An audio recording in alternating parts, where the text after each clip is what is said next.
ഈ സൈൻ ബാറിൻ്റെ സെൻറ്ററായിട്ട് നമ്മൾ 10 mm ആണ് പറഞ്ഞിരിക്കുന്നത്. അപ്പോൾ നമ്മൾ 10 mm ഒരു പാരൽ ബ്ലോക്ക് നമ്മൾ എടുക്കുക, ഇവിടെ വയ്ക്കുക. വെച്ച് കഴിഞ്ഞിട്ട് നമ്മുടെ ഒരു ബിവൽ പ്രൊട്രാക്ടർ ഇതിൻ്റെ സെൻറ്റർ പോയിൻറ്റിനോട് കറക്റ്റ് ചെയ്ത് കഴിഞ്ഞാൽ നമുക്ക് ഈ നീഡിൽ കാണിക്കും ഇത് എത്ര ഡിഗ്രിയാണെന്നുള്ള റഫായിട്ട് നമുക്ക് മനസ്സിലാക്കാൻ പറ്റും.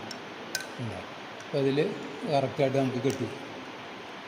അങ്ങനെ നോക്കുമ്പോൾ നമുക്ക് നമ്മൾ കാൽക്കുലേറ്റ് ചെയ്ത ഡിഗ്രി തന്നെയാണോ എന്നുള്ളത് നമുക്ക് കറക്റ്റായിട്ട് ഈ നീഡിൽ പാസ് ചെയ്ത് പോകുമ്പോൾ ഈ ബിവൽ പ്രൊട്രാക്ടറിൽ നമുക്ക് റഫായിട്ട് കണ്ടുപിടിക്കാൻ കഴിയും. അപ്പോൾ അത് അങ്ങനെ ഒരു ഫീച്ചർ നമ്മളിൽ അഡീഷണൽ ചേർത്തിട്ടുണ്ട്. പിന്നെ നമ്മൾ ഇവിടെ ഇങ്ങനെ ഒരു സപ്പോർട്ട് കൊടുത്തിട്ട് ഇതിൻ്റെ ഹൈറ്റ് ഇപ്പോൾ നമ്മൾ ഡയൽ ഇതിലിങ്ങനെ കറക്റ്റ് 0 ഇങ്ങനെ സെറ്റ് ചെയ്തപ്പോൾ ഇതിൻ്റെ ഹൈറ്റ് നമുക്ക് കിട്ടി. ഈ ഹൈറ്റ് നമ്മളൊരു ഡിവൈഡർ വെച്ചിട്ട് ഇതിൻ്റെ ഹൈറ്റ്